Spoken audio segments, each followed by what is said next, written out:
Hi guys, welcome to my YouTube channel. My name is Dr. Kunda. I'm a medical doctor, public health specialist, and weight loss coach. I've lost over 20 kgs myself, and I've coached hundreds of people around the world to do the same thing. And on this channel, I share tips and tricks on how you can do the exact same thing. So please don't forget to like this video, leave a comment, and subscribe for more. Also, you can connect with me across all social media platforms using the link in the description. Hi guys, welcome to Healthy Living with Dr. Kunda, and today I'm going to answer some frequently asked questions that I get about weight loss. Why am I not losing weight even though I'm eating less? The most common reason why people find that they are failing to lose weight even when they're eating less is they're not accurately actually accounting for everything that they're eating. So it's one thing to think you're eating less, it's another thing to actually be eating less. Now, I'm not saying you actually have to count everything you eat, like the calories in everything you eat, no, but you have to be aware of even microcalories, things that you are not actual food, but maybe adding extra calories to your food. Like, are you deep frying your food? You know, is the oil adding more calories to your food? What kind of sauces are you using? Do they contain sugar? Do they contain additional salt? All of those little things added up together could actually be derailing your weight loss progress in such a way that you find that you're actually consuming way more calories than you think you are. Another area that people usually ignore is snacking. Are you snacking between meals? And what exactly are you having as your snacks? Even some healthy foods actually are higher in calories than people think they are. One of these is things like nuts. So nuts contain oil, which is healthy fats, of course, and protein. And because of that, they're quite high in calories and it's easy to overeat them. So you may be snacking on nuts thinking, oh, this is a high protein snack and I'm good, I'm covered because it's nutritious, not knowing that you're actually having way more calories than you think you are.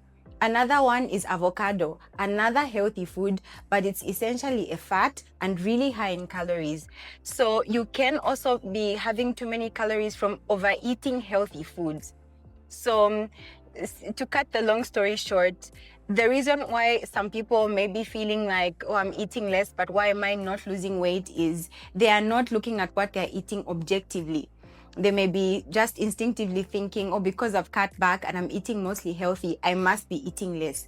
So to get out of that rut, what you really want to do is to start accounting for every single thing that you eat and also controlling your portions consistently. How many meals should I eat in a day for weight loss? So there's no set number of meals that you have to eat in a day, but what you need to understand is the most important thing when it comes to weight loss is total calories consumed in a day, not necessarily how many times you've eaten. So you could be eating twice, but you're having two huge meals and you are then overriding, you're overshooting your calories and you're having way more than you need to be in a caloric deficit, which is what you need to lose weight. So it's not about how many times, it's how many calories are you having, how much is in the actual food that you're eating. What best supports weight loss is having small regular meals, because these actually support your metabolism, help it to keep running throughout your day so that you're actually utilizing energy most efficiently. So it's better you are having 4 small regular meals or 3 small regular meals than having 1 large meal or 2 large meals, because that actually slows down your metabolism and does not support weight loss. So first of all, it's not how many times in a day you're eating, it's how many calories. What's the actual composition of the meals that you're eating? That's what matters most. Second of all, you want to have small, frequent meals to support your metabolism throughout the day rather than having few large meals. That's what's best for weight loss. Do I really need to cut carbs to lose weight? This is a common misconception, and no, you do not need to cut out carbohydrates to lose weight. Carbohydrates are actually your body's primary source of energy, and they actually support metabolism. And one thing a lot of people don't know is that when you cut down on carbohydrates, your body can actually read that as starvation mode. It will think you are in starvation mode, and because you are starving, your metabolism is going to slow down to actually sort of save on energy. And you find that you're actually burning fewer calories in a day than you need to be losing weight.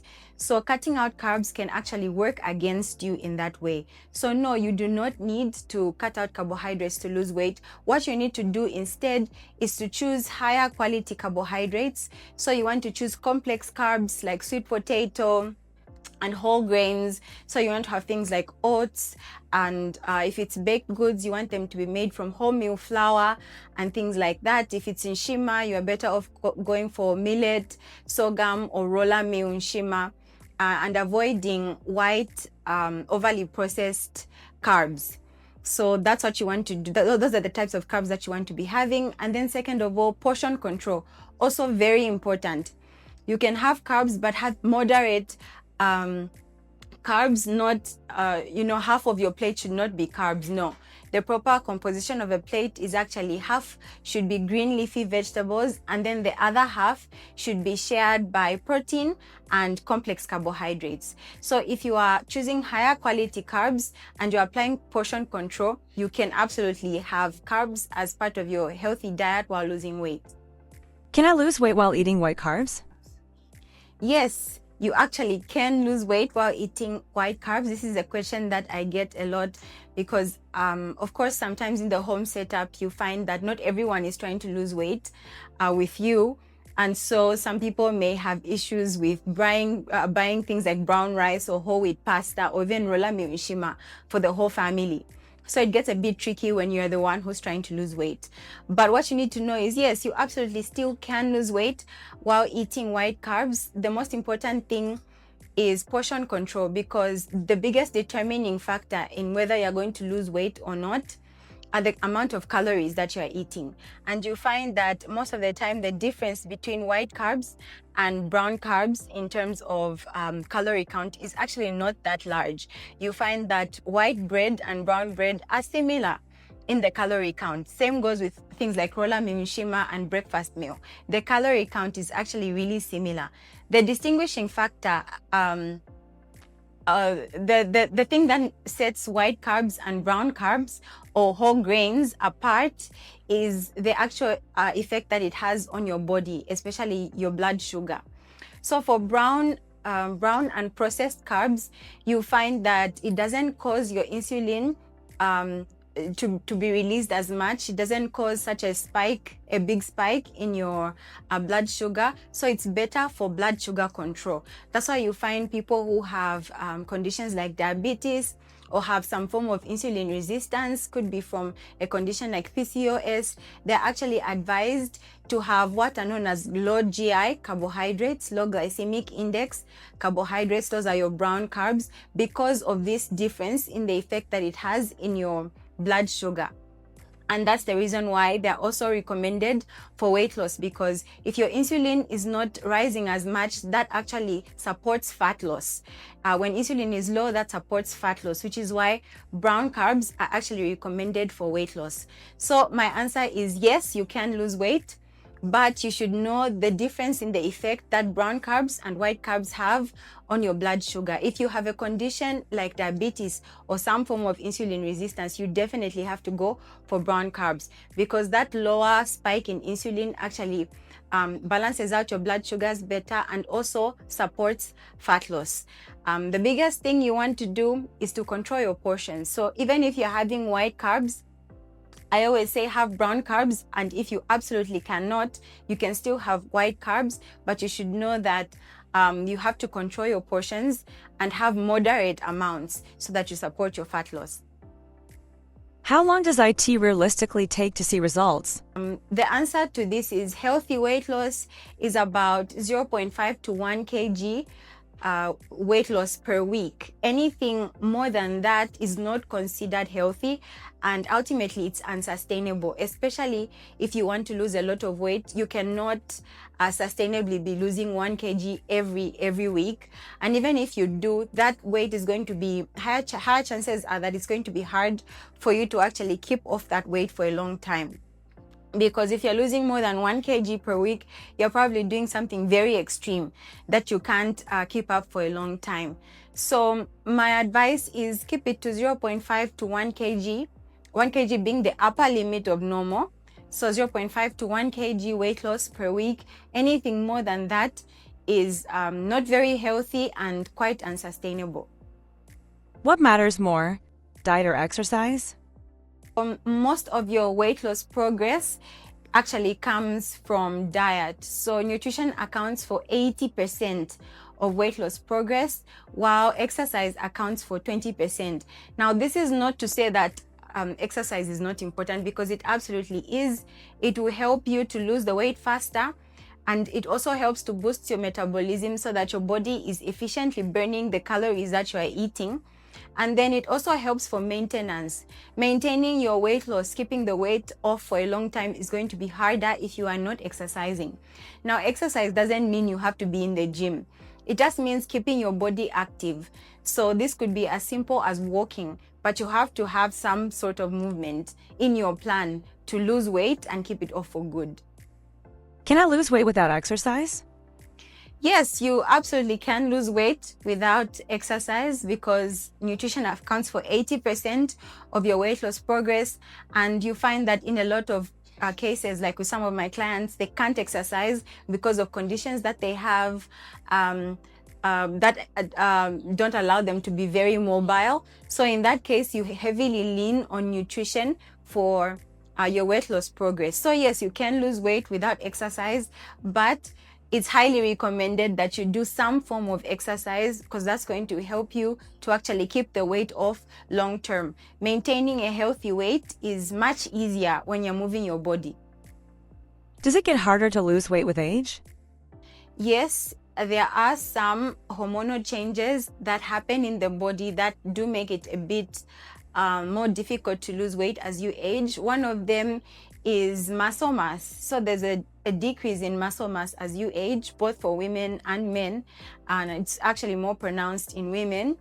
And the effect of this is that your body will be your metabolism will slow down a little bit because of that decrease in the muscle mass, and you find that your body is not burning as many calories at rest as it was when you were younger. So because of this change and other hormonal changes, of course, related to hormone levels of estrogen and things like that, will actually cause your body to store a little bit more fat than it did when you were younger. But this doesn't mean that weight loss is not possible at a certain age, say premenopausal or even postmenopausal. Weight loss is still possible.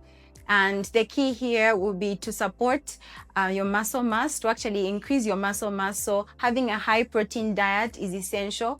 And also adding some form of exercise, a little bit of resistance training also helps, just to boost that muscle mass so that your body is actually burning energy more efficiently, even at rest. What is the best exercise for weight loss? So when it comes to weight loss, the best kinds of exercise for me, I really recommend walking.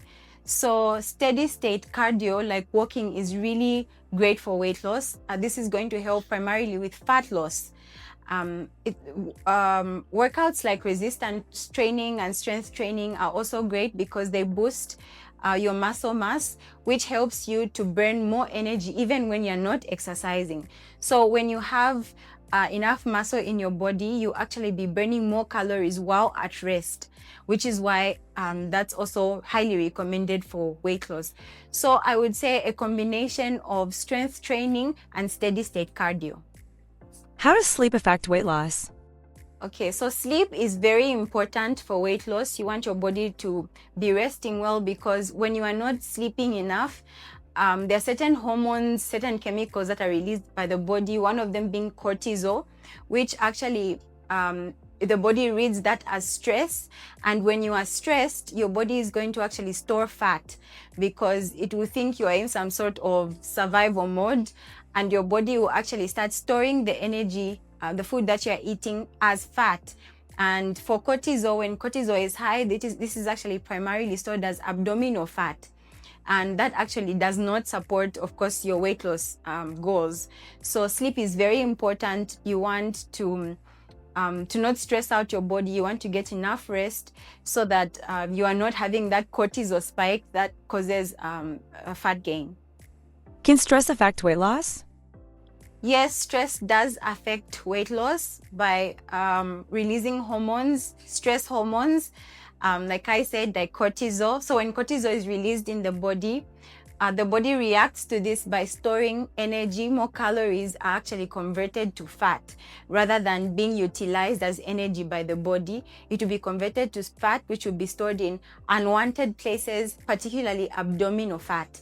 So stress can actually undo your weight loss progress. Even if you are eating right and you're exercising, if you are stressed, it's highly likely that you are not going to burn as much fat as you could.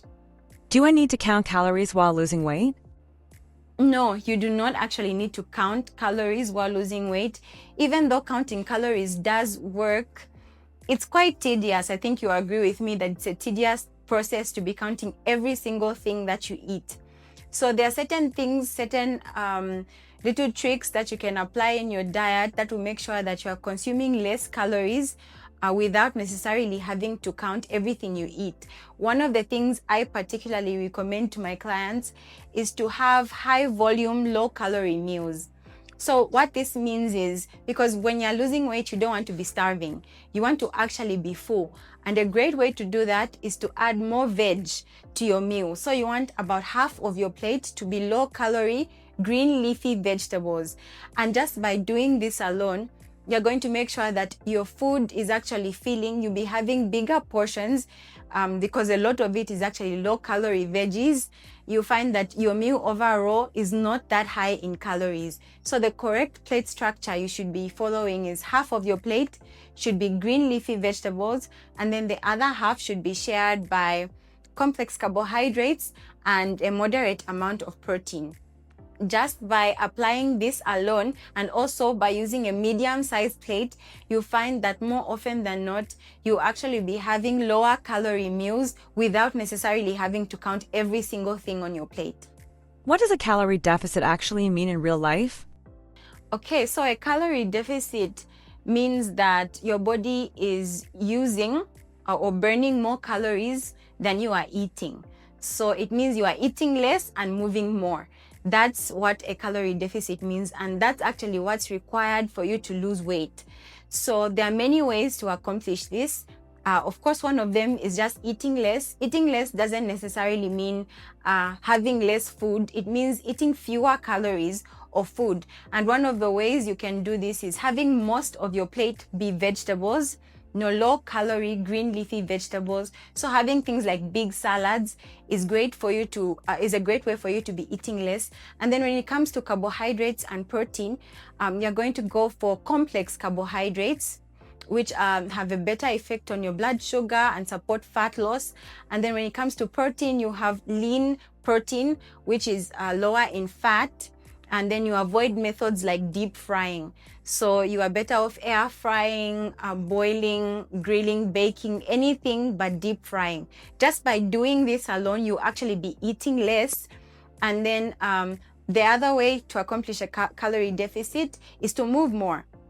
So you'll be moving your body more, and you can accomplish this through exercise. And then also just by increasing what is known as your NEAT, that's NEAT. So that's non-exercise activity thermogenesis. So these are the movements that you do throughout the day, normal movements that are not necessarily exercise related. These include things like just sitting on this chair, standing, walking. By doing more of those activities deliberately, whether it's doing more chores around the house, just being a little bit more active in your day without necessarily exercising, you'll actually be increasing your NEAT. You'll be moving more, which means you'll be burning more calories. And of course, you can also do this through traditional exercise. So that's a healthy way for you to establish a calorie deficit. And the most recommended way to do this is to do a combination of all three. So you can add some healthy exercise, increase your NEAT by moving more deliberately, and also eating less by having a healthy plate composition, as I said. How do I know if my portions are too big? So the recommended amounts of food that you need to be eating to maintain a healthy weight as well as to lose weight. When it comes to weight loss, you want to be using a medium-sized plate. So not a large dinner plate. it's far better and far easier for you to control your portions when you are using a medium-sized plate. So on your medium-sized plate, you make sure, first of all your food should fit on that plate without using side plates. And then you make sure half of your plate is green leafy vegetables. That's low-calorie vegetables like lettuce, cucumber, tomato, and even traditional vegetables like katapa, impwa, eggplants, rape, cabbage, all of that. Those are low-calorie veg. You make sure that that is actually covering half of your plate, and then the other half of your medium-sized plate should be shared by complex carbohydrates, which means whole grains as well as vegetables. So when we talk about starchy vegetables, we're talking about things like pumpkin, sweet potato, butternut. And then for whole grains, we're talking about things like brown rice, oats, and things like that. So that should cover quarter of your medium-sized plate. And then the other quarter should be lean protein. By following this plate structure, medium-sized plate with this plate structure, you absolutely be in a calorie deficit, which will support weight loss. What is sustainable weight loss really mean? Sustainable weight loss, well, the way I like to think of it, it's being able to lose weight while living a life you actually enjoy. So sustainable means this is something that you're going to be able to do for a long time, not just for now. And you have to think of weight loss like trying to succeed at anything. So if you're trying to be a CEO, it's not like you work towards becoming a CEO and then you get there and then you just stop. You know, you actually have to wake up every day and be a CEO, because if you don't wake up and operate at that level every day, you lose it, right? So same thing with weight loss. You have to lose weight in such a way that these are habits that you can practice for the rest of your life, because I believe the goal shouldn't just be to lose weight for now. You want to lose weight and keep it off for good. So the best thing you can do for yourself is to work towards becoming a healthier person, because when you actually have those habits, you learn them, they become part of you, you will practice them daily, and that's actually what it takes to sustain the weight loss, you know, to lose weight, not just for now, but for good. So for more information, you can get my recipe book, Healthy Eating with Dr. Kunda, which has over 80 simple, delicious, weight loss friendly recipes using realistic, easy to find ingredients. And you can get the book using the link in the description. Also connect with me on all my social media platforms using the links also in the description. Don't forget to like this video, comment, and subscribe for more.